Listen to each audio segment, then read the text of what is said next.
Hello everyone. In this video I will show you how to set up your Brightspeed modem.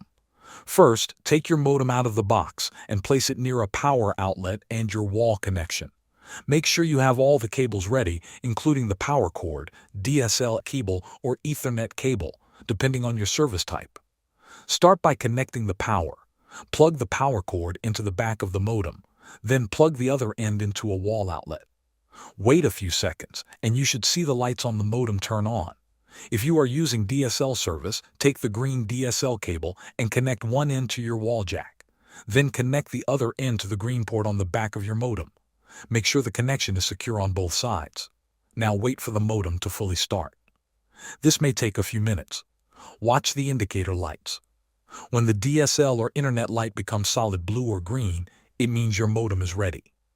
Next, you need to activate your service. On your phone, download the Brightspeed Internet app from your App Store. Open the app and sign in using your user ID.